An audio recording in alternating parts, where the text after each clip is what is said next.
Moving on, we go to 1960. This decade right here is one of the better ones that Coach Boy Smith had, and of course, his career is winding down. But in 1960, he had two key returning players. That's the tackle Lawrence Thaxton, Mr. Everything, Lawrence Thaxton. You mentioned that name, you know what it is.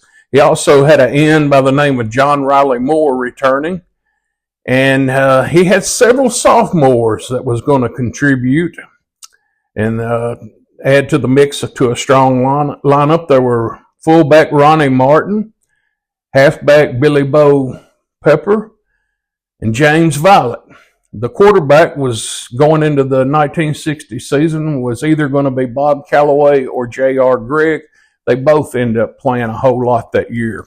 And he had a freshman, little small freshman at 180 pounds with speed by the name of Larry Matthews.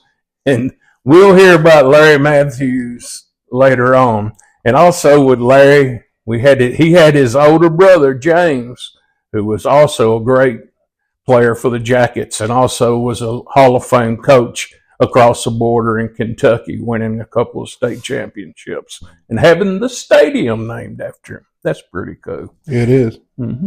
But we're going to move on. And the Jackets in 1960, they opened up at Lebanon, and they defeated the Blue Devils 33-0. Springfield jumped out to a 27-0 halftime lead and finished off Lebanon 33-0. Billy Bo Pepper scored 2 touchdowns. John Riley Moore scored 2 touchdowns. James Matthews scored the final touchdown on that 10-yard run. Springfield had 274 yards of rushing, and defense led by Lawrence Thaxton held Lebanon to 3 first downs. 3 first downs is amazing. Here in the paper, you got it. Captain Lawrence Thaxton and strong side tackle hit at the tough Springfield defense. Lebanon never seriously challenged the Jackets. Springfield deploying tremendous running strength, grounded out 274 yards rushing. That's amazing. They were stout, and also you had a bunch of sophomores contributing and beating Lebanon 33-0. That time was pretty big. They had beaten us, I think, the year before, if I'm correct. Springfield with 18 first downs, and like you said, Lebanon with only 3 first downs. Lawrence Thaxton, they said he could play 2 positions in the line. He was so bad, and they wouldn't run his way, I bet, a whole lot. Anyway, the next ball game was Father Ryan, and Springfield defeated Father Ryan by a score of 27-12. Ronnie Martin rushed for 120 yards and scored 3 touchdowns. And Boots Donnelly, that's a name you've heard of. He played for Father Ryan. He had 2 touchdown passes for the Irish of Father Ryan, but the Jackets prevailed, winning 27-12. And that was a big game for big Ronnie Martin, who is also a 2-generation player. We get to the 80s, we'll hear about his son, who was a standout player for the Jackets, and Jerry Pearson back in the day. Also, we are moving right along, and Springfield had a really tough ball game with Hillsboro. But the Jackets prevailed, winning 7-6, and we scored on a 27-yard run by Billy Bo Pepper, and we converted the PAT, and that was the difference. In a tough wind, it was played in a driving rain. Hillsboro's Dixie Ballantyne scored for Hillsboro, but came up short on the extra, and Springfield held on for a 7-6 win over Hillsboro. Up next, Portland, and the Jackets defeated Portland 20-6, and there's not a whole lot on this game. They were unbeaten. It was played at Boy Smith Field, and the annual game with Portland, which at the time was in the North Central Conference with the Jackets, and we played them annually. They didn't win very much, and when they did, it was a shocker. I think they won maybe 3 times against Coach Smith, if I'm correct. Up next, Isaac Litton. Always tough. Isaac Litton in the 60s was their decade, the early 60s, and their 1960 team was stout. They defeated the Jackets 13-0. 6,500 fans at Boy Smith Field saw Isaac Litton score twice in the first half for a convincing 13-0 win over the Jackets. It says the ball game was just a drop-down, drag-out game, and of course Litton scored 2 early touchdowns, and that was just too much for the Jackets to overcome, giving the 1960 team their first loss, losing to Isaac Litton, one of the big four of the NIL that the Jackets played every year. A good thing about this, they were not a conference foe, and of course winning conference championships was big at that time before playoffs and so forth, and bowl games. But the Jackets a lot of times qualified for a bowl and didn't go. They elected not to play in a bowl, and this year was one of them in 1960, but they were still the North Central Conference champions at year turns. I think you'll find this funny, and you'll know how people are listening. How you know people are listening to this stuff? Another night after the Clarksville game, Springfield lost to Clarksville here at home, 10-3. And somebody said, "Hey, let's do like they did in the '40s over at Isaac Litton. Let's flip a car over. Let's flip the official's car over." And I said, "You know what? It's something not to remember." They're listening, huh? They're paying attention. They're listening. I heard that. They're listening. Where did they park? Nowhere near the field. I tell you that much. I think there used to be a tradition of the coaches cooking for the officials here, feeding them. Do they still do that? I don't know if they still have a hospitality room for them. I know for sure Coach Dustin Wilson ain't ringing no pots and pans on Thursday night cooking for the officials, but I'm pretty sure you have a hospitality room or some type of thing for them. Probably something from the concession stand for them. I'm not 100% sure, but you would think they would. It seems like I remember something where people would bring, I think, and I want to mention this. Sorry to hear about Coach Wilson's grandmother that passed here this Praying week. for the family right now. And that made me think of that because I think it showed. I remember seeing or thinking that they cooked, and brought a home cooked meal for them. No telling about. Honestly, no telling about the Wilson family. Good family, and they wouldn't surprise me if they did do something like that. Right. But like you said, we're praying for his grandmother that had passed away. That's tough on that family right now. I know they're in the middle of the season, but taking some grieving time for that right now. Definitely good for them, and praying for that family. You would often see her at games. I can't go now, but when I was going, I would often see her there, and she followed her grandsons. That's for sure. But anyway, we'll move on as we go. The Jackets this time have to match up with Murfreesboro. Always a tough ball game. But the Jackets defeated Murfreesboro 21-13, and Springfield dominated most of the game, holding the Tigers to 7 first downs, and the Jackets had 22. That run game was winding the clock that way. They allowed Murfreesboro to score on a long run at the half, and Springfield improved on the year to 5-1. And we move on. And after Murfreesboro, usually these games all just follow one right after another. Every year it's about the same. They sign this contract. It sounds repetitive. They respect for Coach Smith. We're going to play them. All right, but NBA was next, and it ended in a 7-7 tie. I don't have anything on this game for some reason. Billy Bo Pepper, I think, scored the Springfield TD is all I have, and it ended in a 7-7 tie.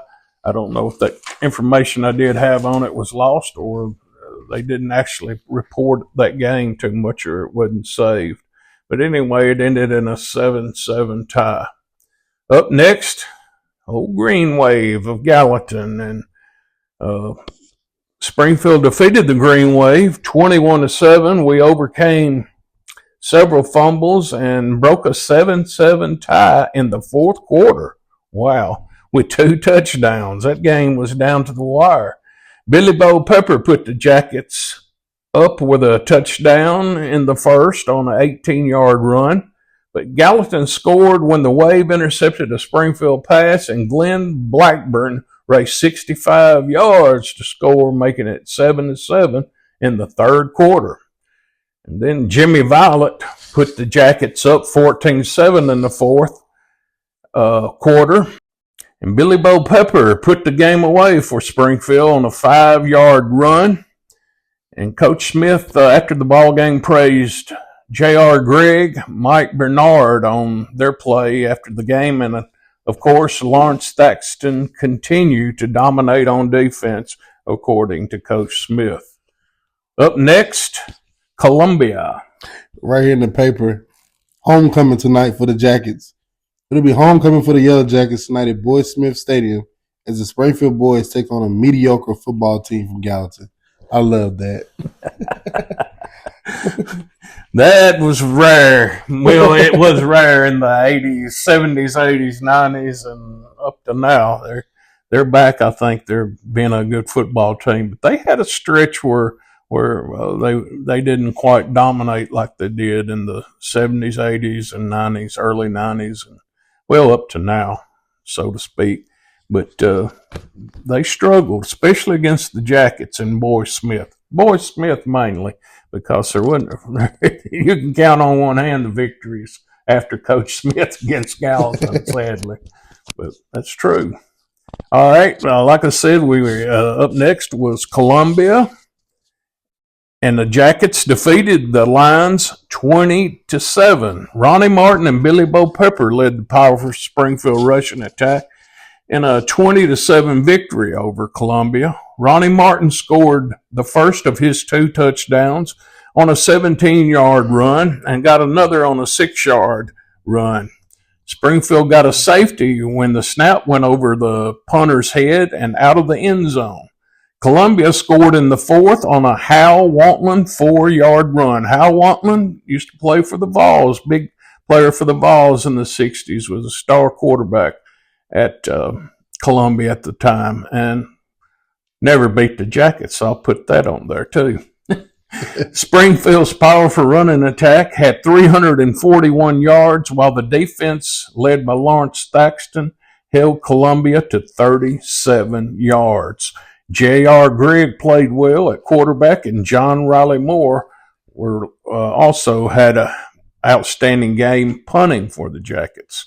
I don't know how they punted very much. It was very rare. He must have had a couple of good ones anyway.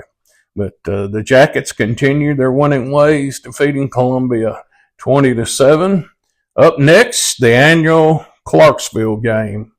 Here we go again. Springfield already was declared the North Central Conference champions, which Clarksville, of course, was a member also, but we put a stamp on it by scoring with 36 seconds left in the game for a 20-13 win at Clarksville. The passing of Bob Calloway and the receiving of Joe McLipscomb were outstanding for Springfield. Clarksville scored first when Ray Hand went 6 yards for the touchdown, and Bob Calloway passed a deep ball to Joe McLipscomb to the 1-yard line where Ronnie Martin powered in for the score to make it 7-7. In the third, Bob Calloway threw an 8-yard touchdown to Joe McLipscomb to give the Jackets a 13-7 lead. In the fourth, Ray Hand went 21 yards for the Clarksville touchdown to tie it up 13-13. As the clock was ticking away, big Ronnie Martin broke through the 9-man front and took it 35 yards to the Clarksville 9-yard line when, with 30 seconds remaining, Bob Calloway threw the winning touchdown to John Riley Moore for the win as Springfield finishes 1960 8-1 North Central Conference champions. Also in 1960, Lawrence Thaxton was an All-American. He is the second All-American in history at Springfield. He was the Sporting News Lineman of the Year, and he also was All-Mid-State in 58, 59, and 60. And '89 through '87, someone said he coached junior pro a lot at that time, and a lot of future Jackets, his grandson included. So, and Lawrence was just a fixture at Springfield games and an outstanding player. For those who got to see him play, you just be glad you did. Yes, sir. I would have liked to see him play. I would have loved to see a film or something. If somebody's got one out there, let us know. But that's the 1960 season. They didn't go to a bowl, and the coach said, we're just not going to go to a bowl this year. We kind of all voted. And at that time, I think he wasn't coaching basketball at that time, but a lot of times, it was just dependent on whatever it is, getting an opponent and all that. But they'd already proven what they wanted. And that schedule, the North Central Conference was well known, and that's something we'll talk about later on. And I get a lot of confusion because sometimes teams pulled out of it. But the ones I know that were in it were Murfreesboro Central, Gallatin, Portland, Springfield, Clarksville, Columbia, and BGA later on was in the North Central Conference, and Clarksville Northwest, and Murfreesboro Oakland. When they kind of phased out. They're my great teams, great ball clubs. So you said some of them still great now. Yeah. Oakland, Lord have mercy, he just been a team out of Texas. Yes. And if you're sitting here, a defending state championship team out of Texas, Oakland just went down there and beat the 4A state champs. That's big. In the state of Texas, which is probably 6A here in Tennessee. Right. And this 1960 team, the team, you're NCC champs. You have nothing else to prove. There's no more tougher teams to play in the Mid-State. You know who they lost to was Lytton, and I think that year they were named the mythical state champions by one service. So they were undefeated too. So that just goes to show how tough it was. And, of course, our annual slugfest with NBA, traditionally always a strong team. And like we said, we played the Big Four in Nashville. That's tough schedule, and you're winding down your year, and you finish 8-1-1, and you're North Central Conference champions. That sounds pretty good.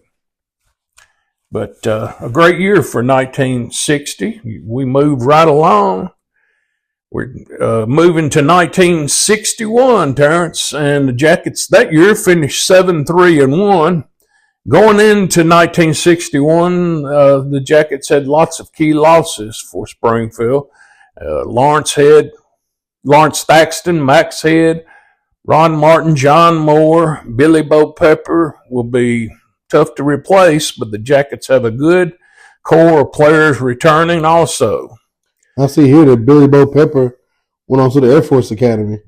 All right, and I failed to mention this. Ron Martin signed with Tennessee. He later transferred to UT Martin, had a good career there. And, of course, Ron Martin later became a high school head coach. He at Chapel Hill, I think he was at Franklin Simpson one year, and he was also the head coach as his last stop was down in Smith County in Carthage, and unfortunately he died of cancer at the age of 34 years old. Wow. He was the coach of the Chapel Hill team that played Bransford in the Blanket Bowl in 1967. Bransford had a great team at that time, and they showed it in that ball game. I think that was a 20-0 win for the Lions back in '67. How about this from coming from newspaper in 1961, the Robertson County Times? Close to 10 of Smith's 31 varsity players have to miss some of the practice drills. Springfield is in the middle of the dark fire tobacco belt. This type of tobacco is harvested later than the burley type, thus running the work on until September. The Jackets, in a rebuilding stage, list a good bunch of backs, but most are untested and not as heavy as past teams. So you got, 10 of his 31 players missing because they got to get in this battlefield. That's right. Springfield football right here, man. And talking about extra time, it does. Once you get it in the barn, you're not done there. You got to tote those slabs, and back then you had wheelbarrows to bring the salt Stan, you didn't have those front end loaders like they do now, and pulling slabs with a tractor. You drug them out there. That's probably why the Jackets were so tough. And they did have several players out in the county or on the outskirts of the city that played and worked in tobacco also, which in the end, it's probably a good training thing. It is. It is. And I know some of these people that were into the tobacco fields at that time also. The starting line in 1961 was going to be tough. They were Bill Jones and Joe McLipscomb, and the tackle, Billy Gaines, and the center, Herbie Neal, were set to see a lot of action in 1961 as the season progressed. Opened up at Lebanon, and we talked about what a tough opponent they were. They were also in the North Central Conference. Did I say that? I don't know if I did. I don't think you mentioned Lebanon. Lebanon was it. Later in the later years, Lebanon and Gallatin pulled out of the North Central, and they formed the Middle Tennessee Conference when Riverdale and all those came. And then the playoffs, all the conferences phased. The Jackets played Lebanon, and unfortunately, Lebanon came out on top, 12-0. Turnovers led to 2 Blue Devil touchdowns, 4 fumbles, and 2 pass interceptions were killers for the Jackets. Often it is. Lebanon fullback Terry Johnson went 15 yards for a touchdown in quarter 1, and Lebanon struck again in the third when quarterback David Grandstaff threw 53 yards to Bruce Skeen as Lebanon held on for a 12-0 season opening win against Springfield. Up next, Father Ryan. The Jackets defeated Father Ryan, and Larry Matthews scored first on a 6-yard run, followed by Bill Jones scoring on a 15-yard pass from Bob Calloway, who also threw in a touchdown to Joe McLipscomb, and another Lipscomb touchdown for 8 yards also. On defense, Billy Gaines, Herbie Neal, Don King, and Joe McLipscomb and the Matthews brothers stood out in the 27-0 win over Father Ryan. Up next, Hillsboro, and the Jackets play the guys from the Green Hills area. Springfield led by Jerry Carroll's 2 touchdowns. Led Springfield in the 34-12 victory. He had an interception return on one of those touchdowns for 55 yards. That's the difference there. And he had a spectacular run of 76 yards as Springfield cruised to a 34-12 win over Hillsboro. And somewhere on one of those tapes, we've got a Jerry Carroll kick return in the Tobacco Bowl, and it gets all the way down to the goal line. I want to see that. He was a really fast guy, and of course the Carroll name is synonymous for good running backs at Springfield. Up next, we play Portland, and the Jackets win over Portland 25-0. Larry Matthews scored first for Springfield on a 4-yard run in quarter 1. In the second, his was an outstanding 80-yard punt return by Jerry Carroll. There we go again. He was big play man back in the day. And Callaway threw 2 touchdowns, one a 30-yarder to Bill Jones, and he also threw another 50-yard strike to Joe McLipscomb as Springfield beat Portland 25-0. Joe Mack was really catching a lot of passes there, and he was I think he had some grandsons that played on last year's team. I think that would be his grandsons or Matt Gregory. Yep, that's his grandfather. Matt Gregory was the captain for the 2020 last year. That just goes to show all these ties and stuff. And Joe Mack was known as a great football player at Springfield. Up next, Isaac Litton. And, we lost to Litton a year before, but we went to Litton and came home a 1914 winner this time.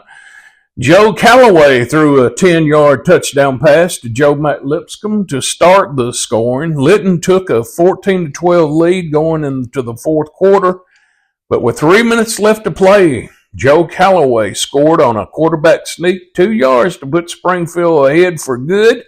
Springfield had 214 yards total to Litton's 207 in the ball game.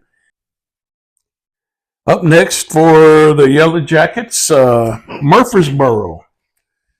In this ball game, Springfield defeated the Murfreesboro Central Tigers 40-14. Bob Calloway led the offense with 227 yards of total offense. Larry Matthews was the Jackets' leading ground gainer, while Joe McLipscomb and Bill Jones led in the receiving department. Murfreesboro fullback Harry Holland led the Tigers with 144 yards in the 40-14 defeat to Springfield.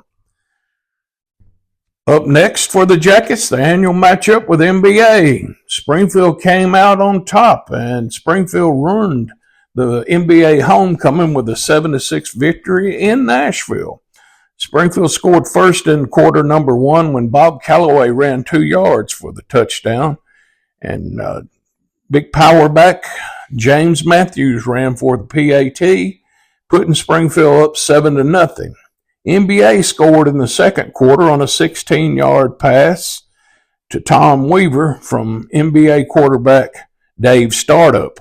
The point after kick was wide left. Springfield led 7-6, and that's how it ended, with Springfield defeating the NBA Big Red 7-6. Larry Matthews led Springfield with 138 yards. And they win by the Jackets in Nashville at Frank Andrews Field. This is the first win for the Jackets over the Big Red in 8 seasons. The Big Red is one team that had the advantage over the Jackets and the winning series, and when we beat them, it was a big thing. Yeah, for sure. Yeah. Up next, the Gallatin Green Wave, and this was a game that Look at this score. Look at this score. that's probably the largest margin I've seen against Gallatin. Either way, yeah, for sure. Jackets defeated Gallatin 59-0. Springfield jumped to a 20-0 lead at the half. They only led 20-0 at the half, and then they really exploded. In the second half, Springfield scored 39 unanswered points for a 59-0 win. Larry Matthews, Bill Jones, J.R. Grigg, Ronnie Bell, and Leslie Dean scored in the second half rout of the Green Wave of Gallatin. Big win right there. Jackets jolt Gallatin. The Springfield Yellow Jackets displayed their most potent offense of the year last Thursday night as they annihilated the Gallatin Green Wave 59-0. The Jackets had 8 men to score in their biggest victory in several seasons. That's beautiful. 59-0. Up next, Columbia. I wanted to go to Columbia about 2 games back, but here we are. We're in Columbia. Anyway, this one ended in a tie, which was rare. Columbia, that was like a win for them. Springfield scored to come from behind to tie the game, so that's a big thing. On a 87-yard drive, the point after attempt failed, and that's how it ended, in a 6-6 deadlock against the Columbia Central Lions in the year 1961. Up next, traditional rival Clarksville. Back and forth. This series is always back and forth. And unfortunately, this was one we lost in 1961 as Clarksville defeated the Jackets 20-13. They were led by Jim Pfeiffer and Jack Nix and Larry Edwards. They gained over 280 yards rushing and held Springfield to 124 yards. Springfield was leading 14-7 when Danny Carroll ran back a kickoff 88 yards for the touchdown and the PAT failed. and Clarksville led the ball game at that time 14-13. Then Jim Pfeiffer put Clarksville up 21-13 with a 25-yard touchdown, and Springfield fell to 7-2-1 record with one game remaining against BGA. And that's the next game, BGA. And BGA was very strong in 1961. They were going to the Clinic Bowl after this game. Wow. And this season, the way they played NBA after the Clarksville game was very rare. I don't know if it was put on the schedule late or what, but it was something that didn't happen. But BGA, like I said, was going to the Clinic Bowl in 1961. And they beat Springfield 14-7 in a come-from-behind win. Duke Shackelford, who later coached there, I think, scored with 3:46 left in the game on a 3-yard touchdown run. And to give BGA a 14-7 win, Coach Boy Smith was pleased with his team's effort despite the loss and finishing 1961 7-3-1. After the year, awards were third team All Mid-State was Joe Lipscomb, Herbie Neal, and Joe Calloway. Honorable mentions for All Mid-State in 1961 was Bill Jones, Edward Jackson, and a young Larry Matthews. Bill Jones later signed with the University of South, and Joe Lipscomb signed with Tennessee Tech after 1961. BGA head coach had this to say after the game. Anytime I can beat a Boy Smith coach team, I'm satisfied, Brown said. After losing to Bradley, I was afraid we might let down some tonight. I thought the boys played a good game. BGA finished his regular season with a 9-1-0 record. Springfield posted a 7-3-1 mark. Yellow Jackets coach Boy Smith thought his team played a fine game. Coach Smith, the boys battled, Smith said. They did their best, and I was proud of them. They were playing a good ball game. That Shackelford boy is outstanding. And Duke Shackelford was the quarterback for BGA. He ended up being the quarterback for the 61 All Mid-State team. And like I said, I think later on he became a coach at BGA. I don't know if he was coach when we played him. They dropped down several years ago. Of course, now they're in the private school division. That was always a tough ball game, especially at the end of the year. And BGA was strong, and you heard what he said, didn't you? Yeah. Anytime you beat Springfield, you done something. And beating a Boy Smith coach team. All right, so we move on. 1962. Good year for the Jackets. 9-1. That's how they finished up the year. And they go into 1962 season projected as the favorite for the North Central Conference. The Jackets must replace 9 regulars who've seen lots of playing time, which is kind of insane when you think about it and how young they were in 62, 9-1. And I'll go on and say it. I've told you this when you talk. I think I wasn't alive in 1962. Don't call me up and say, no, they wasn't. I think the 1962 team, I've seen old films and everything. They were the most dominant team that I've seen on the old films that I got. Of course, I'm no expert, but I know a lot of people might disagree, the 38 team, but the 62 team, it went 9-1. They were stout. They were big. Up front, they were very big. Backfield was huge also. You had Ronnie Bell. You had big Larry Matthews in the backfield, and his brother had speed and strength.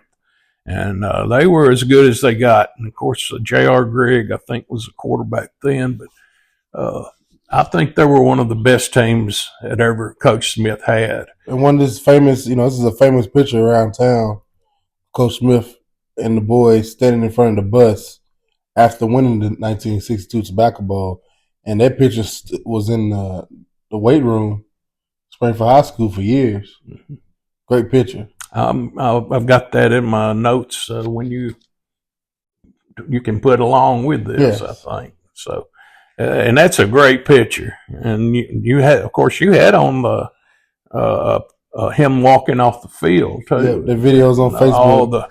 All the fans there, the old cars in the background, and like I just told you, at that time, the Tobacco Bowl, it was the biggest thing in Middle Tennessee, and the Tennessee State Band, which was called Tennessee A&I at that time, they were always a halftime entertainment. Go Big Blue. That's right. Your old alma mater. How about that? Used to love watching Big John Merritt shows. Some people my age know what I'm talking about. Running that ball like he stole a government mule. I'm going to move on. I'm talking Big John now. We'll have to do a special on Big John. Yeah, we have to one day. You got connections with TSU. All his wins. I used to love watching that show, though, man. I'd have to skip church, and that didn't happen a lot. And we didn't have VCRs in 1970, 75, around when I used to like to watch that show. And of course, we couldn't afford one anyway. All right, so up next in 1962, rambling on, we're going to start 62 with playing Lebanon. And Springfield defeated Lebanon 32-6. Coach Smith will begin his 34th season at Springfield as the Jackets traveled down to Lebanon.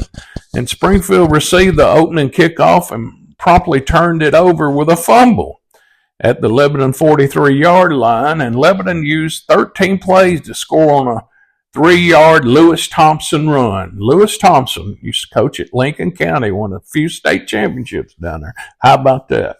Played for the Blue Devils at the time. The PAT kick was no good, and Lebanon led 6-0, but Springfield came right back when Larry Matthews powered for 10 yards on a touchdown run, and the half ended 6-6. In the third, the Springfield machine got fired up, and it got fired up by way of Jerry Carroll, racing 78 yards for a Jacket touchdown. Johnny Brooks got a touchdown after intercepting a Lebanon pass. And Jerry Carroll, if running's not enough, he passed to James Matthews for a touchdown.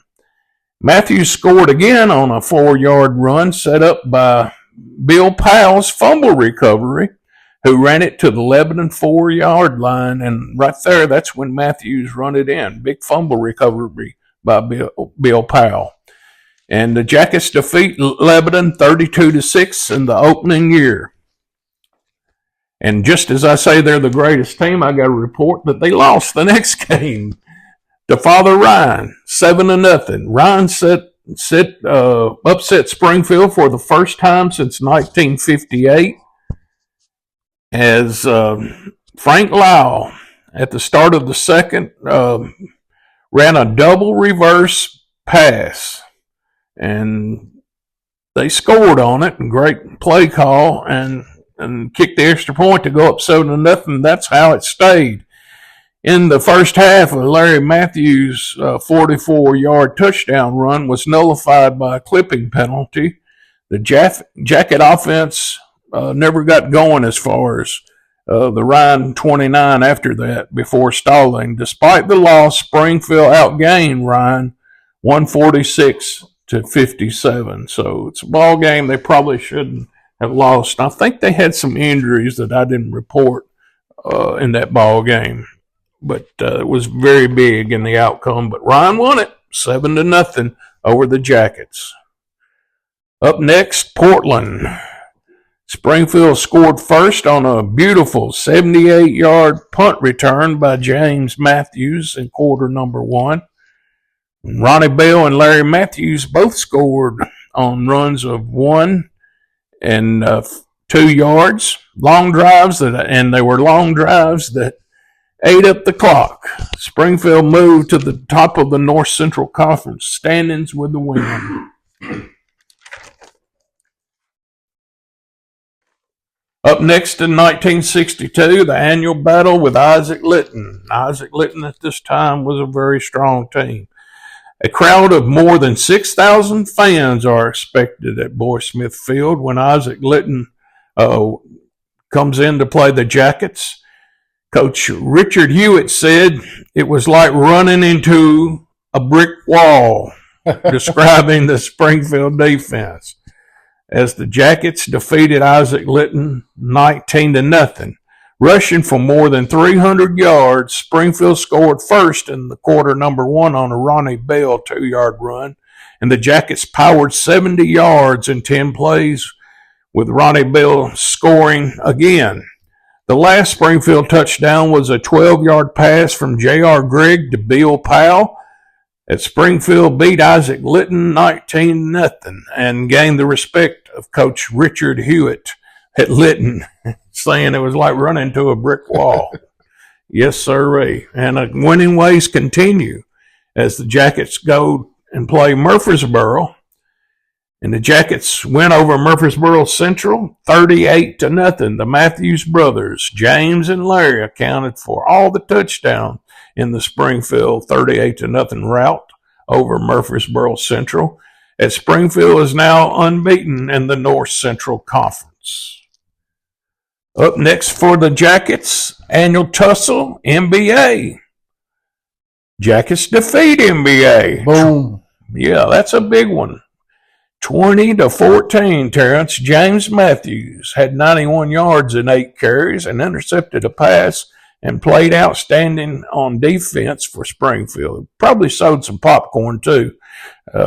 That's a big ball game for, I'll call him Coach James Matthews, because of course he was later a coach at Franklin, Kentucky. But he had a heck of a ball game, was a heck of a ball player for Springfield, along with his little big brother. I'll call him that. He was older than his brother, but he wasn't as big as Larry. And Larry had a touchdown in the ball game also on a 3-yard run. In quarter number 3, he scored again on Springfield scored again on the Ronnie Bell 1-yard touchdown. And the first of his 2 touchdowns, and Springfield defeated NBA 20-14. And that's a big ball game. And NBA scored on a pass from Tommy Scarborough to Phil Husband. So that's a big win there, Terrence. big win, and I don't know. If you've been listening to it, it might be the first time the Jackets beat them back to back, right out. And we'd have to look at Yeah, it might be the first time the Jackets right out. I mean, not win and tie or tie. I'm talking about just straight up win with more points. This might be the first time the Jackets have beat NBA back to back seasons with more scoring. Here's a quote right here from the newspaper. Coach Boy Smith. Springfield tips NBA 20-14. Coach Smith, I'm getting too old for games like this, says Springfield's Boy Smith after the Yellow Jackets had toppled NBA in a bruising football battle here Friday night 20-14. I wanted this one as bad as I've ever wanted a game. We really worked for it. Everything I said about NBA is true. They've got a rugged ball club, but my boys worked for this one. I think they just out-scrapped them. That's a compliment right there, Coach Smith. Very proud of his boys beating NBA. Both schools really had respect for one another also. And that was a lot. Up next for the Jackets, after the tough NBA ball game, they catch Gallatin. And the Jackets defeat the Green Wave 40-0. Larry Matthews and brother James got the first 2 Jacket touchdowns. Larry Matthews scored again on a 10-yard run, rather.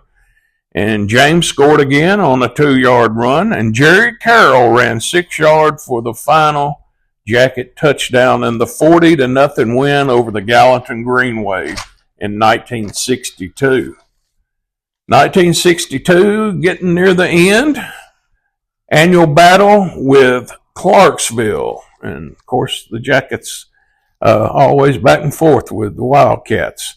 And Springfield defeated Clarksville 21-7. There was lots on the line at Clarksville. The North Central Conference title was on undecided at that time, and the Jackets in Clarksville were playing. And Clarksville is one of the Mid-State's best teams. They have 2 losses in this season. They lose to number 1 in Tennessee, Chattanooga Central, and they also lost to number 1 ranked Hopkinsville, Kentucky in the season. But they yet to play Springfield. You know what happened? The Jackets beat them 21-7. That's a big one there. Jackets roll, baby. Jackets roll. Yeah, Larry Matthews ran 12 times for 138 yards, scoring on 3 touchdown runs of 16, 9, and 29. Larry's just got those yards where he sounds like he's just powerful. You can't bring him down. He was a bad man and went in the Hall this year. How about that? Yes, sir. Yeah, big Larry. Rightfully so. Hope he's listening. Springfield led 21-0 at the half, and Clarksville scored in the third on a 2-yard run.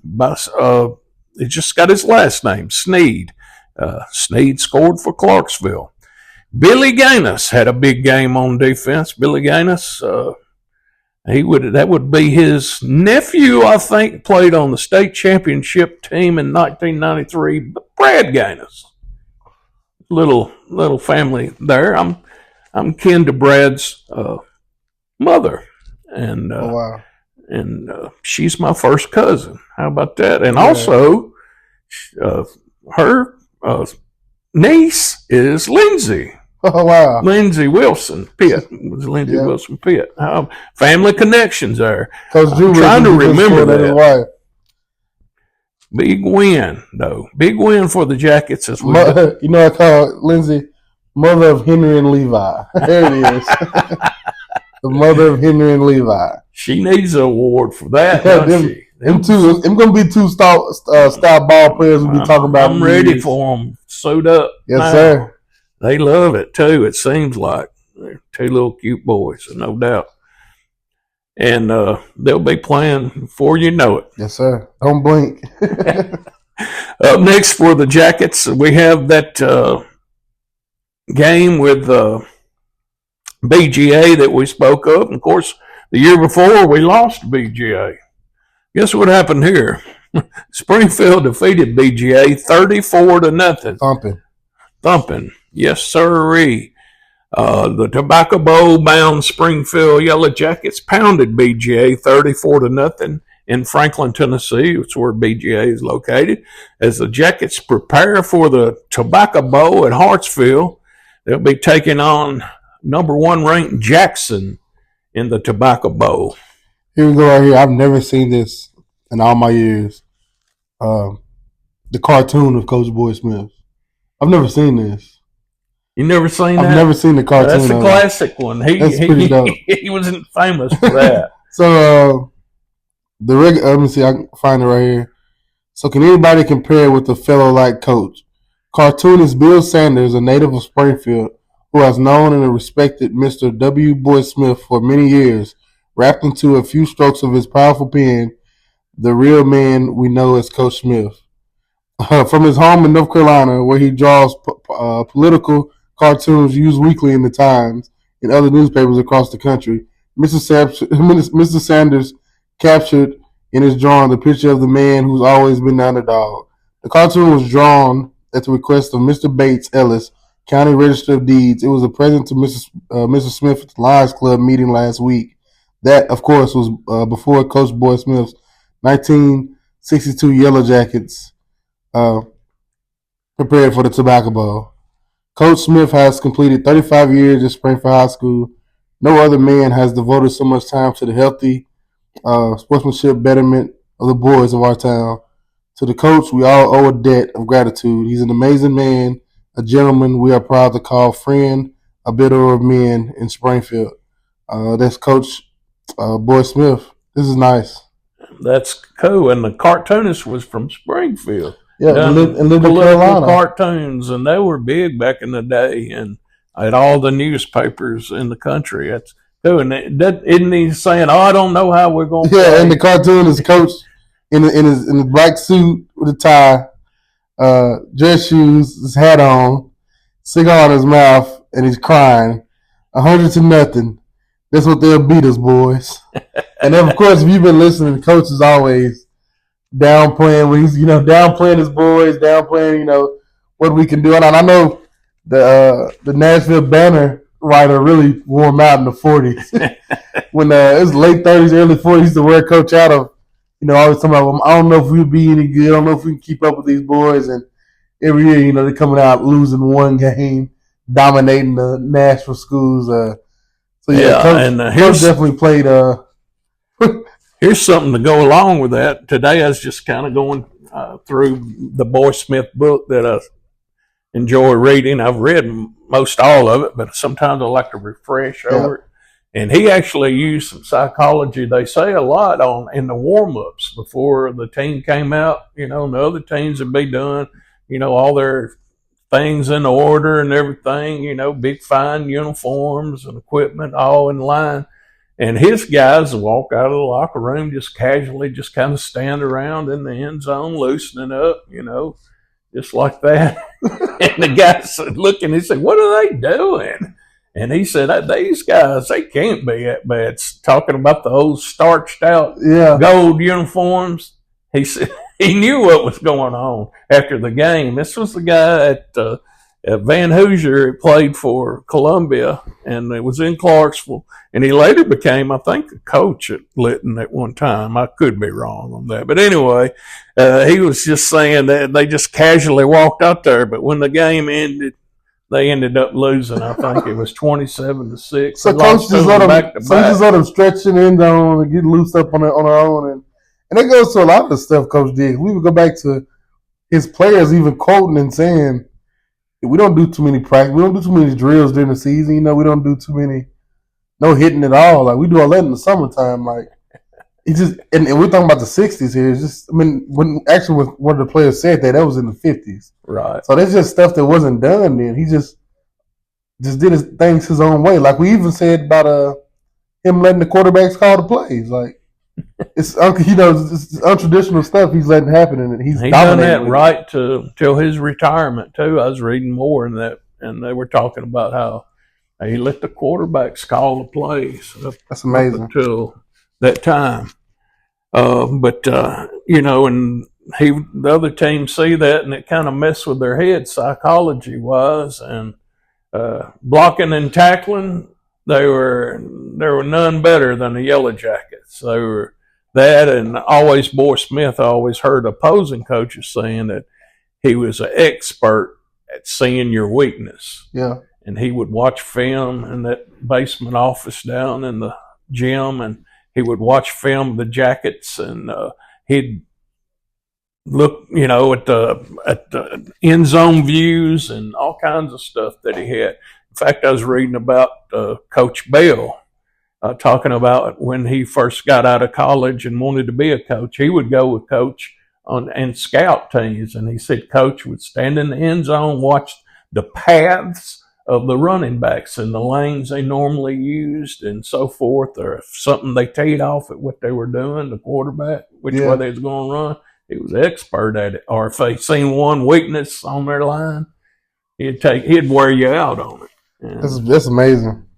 He was a very respected coach, and his 62 team was very strong, and they were going to the Tobacco Bowl, Terrence, down in Hartsville, Tennessee. One of my favorite places to watch a football game. It's just like Springfield, except it's on the little creek that sits behind it. They call it the Creek Bank. And if you've never been to a game there, it's pretty fun. It's pretty fun. I always used to like to go to some of their playoff games back in the 90s when our season would be over. I'd often make a trip down there and watch some ball games. In fact, I've seen some future pros down there for South Pittsburgh. Eddie Moore, you ever heard that name? Played it. He played for the Dolphins, I think, and that was one of the greatest games I've ever seen. And I'm going to go on and say this the picture in your mind. This is a little bitty town, Hartsville. And the square's just right behind the creek on the other side of the creek, and to the right of the field down across the creek is the jail. The place was packed this night, and I'm standing against the fence on the other side, and it's back and forth. Great game, stands packed, and I look across. And the inmates start looking out the window of the cells watching the game. And when Hartsville scored, they're jumping up and down and raising all kinds of stuff and watching the game from the window. And at the time, it looked like a house. Yeah. Their jail was like a house. It was just a brick house, really. Yeah. It's still there, but they built around it. But they were getting into it. And that's that's a fun place to watch a game. They're very down right now. It's unreal how they're down, but that happens to everybody. It happened to us, and it's happening to them right now. But it's a great place to watch a game, and they hosted the bowl every year, and it was the Tobacco Bowl. You went to the Tobacco Bowl, that was a big thing. Yeah. And anyway, they were going to the Tobacco Bowl, and they were going to play in the Tobacco Bowl, which also was broadcast on a state radio network on WSM in Nashville. It was broadcasted all through the state, the little radio station. We're doing it's about like the Super Bowl. Yeah. Anyway, they did that, and also it was just a big thing to make it there. And they're going to play a once beaten Jackson High School, which upset Tupelo, Mississippi. And they are the favorite in the ball game on the Jackets when they meet Springfield. Also at that time, just found this out, thanks to social media, that Jackson coach has a Springfield tie. The tie would be, I think his name was Tom Fan. He is related to Tom Moffitt, who is now the strength coach at Texas A&M, played in 1980. Bill Moffitt, who played in 1981, that's his brother, and he's related to the Moffitts, and he was a head coach at Jackson, a very successful coach at Jackson, I might add, and of course two Springfield alums and old schoolmates of mine.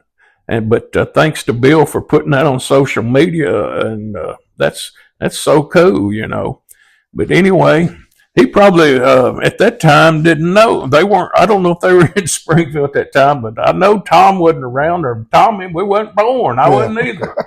But still, it was a big thing. And Jackson, like I said, they only lost to Tupelo, Mississippi, and they were a 5-point favorite over Springfield, who, by the way, had never lost a postseason game. They had a tie, I think, but they hadn't lost a postseason game at all, had one tie.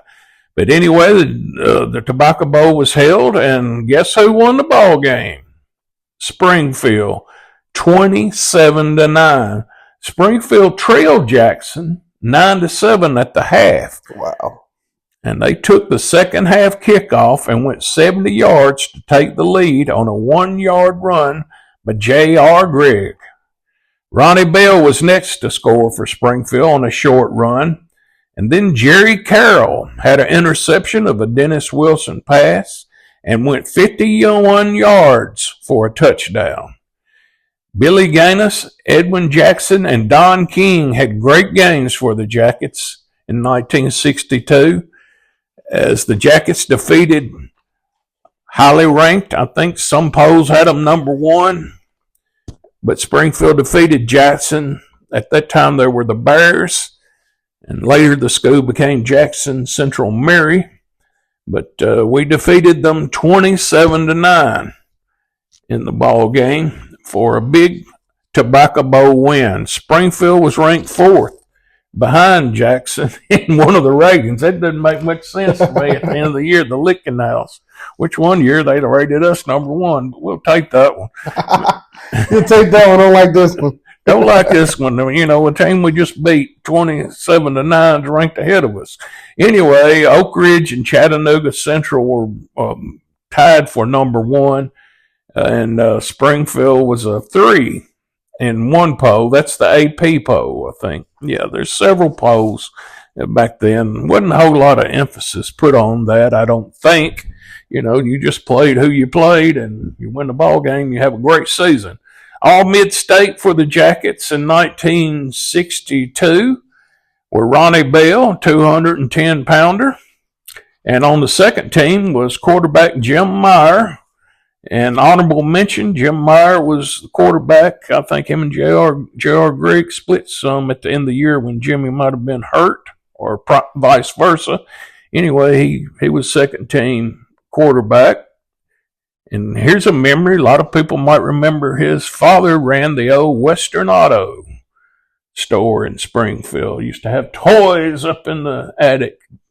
That's when it was a different time and wasn't no Walmart. There wasn't any Big K. Western Auto. They had those footballs and gloves and so forth. Ain't no telling how many they sold in Springfield. But anyway, he was the quarterback of that team. And I've seen him mention some of the stuff we post on social media turns. Also, the honorable mention was James Matthews and Gene Beck.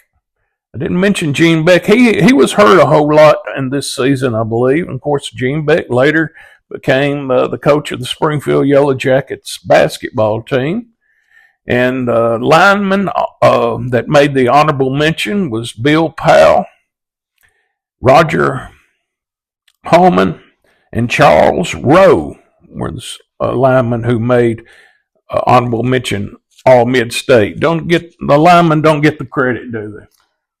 You old linemen. Preaching to the choir. They don't. They never do. Not at all. We give a little shout out to them. All these great Jackets teams that were running, they had good linemen up front. Yes, and they had some powerful backs. But 1962 closed out a good year for the Jackets with a 27-9 victory over Jackson. First National Bank honors Yellow Jackets' annual football banquet.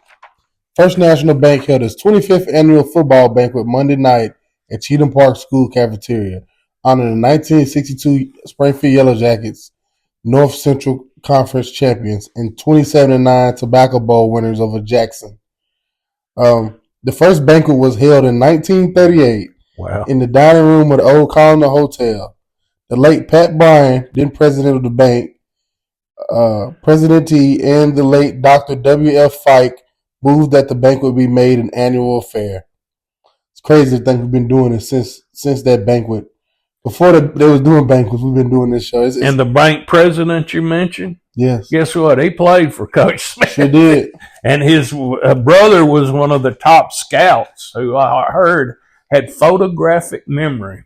Wow. And he would go scout for the Jackets. Probably never wrote anything down. Yeah. Probably went down there and watched the film and talked with Coach, and they made a game plan for the upcoming opponent. And he was one of the just kind of secret weapons Coach Smith had that really he benefited from, was having his former player, Buck Bryant, who used to go and scout. And he still has relatives here in town.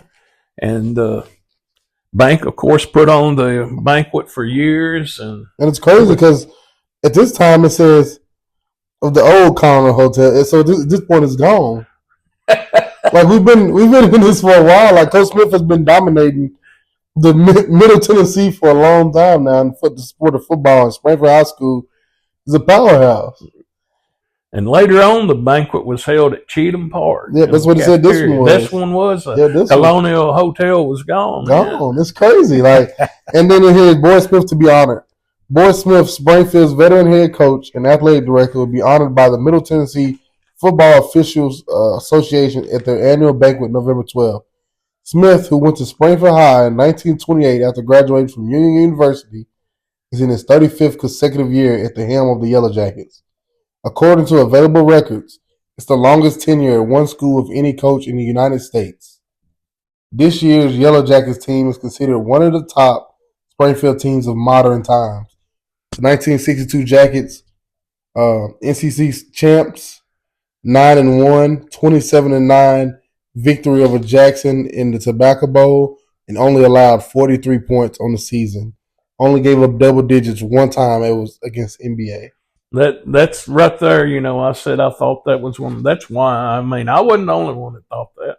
I mean, they were a strong team, and they were that little slip up against Ryan. They run that double reverse pass on us, Yep. and we had some linemen out, I think, that game, and then that if it wasn't for that, they would have had a perfect season, just like many of Coach Smith's teams Yes, in sir. the 30s and 40s. Of course, I guess the last was the 43 team, who a lot of people think's the best team. But we can compare. But modern times, this team was Pretty good. definitely good. They have the size, the speed, the coaching, they have it all.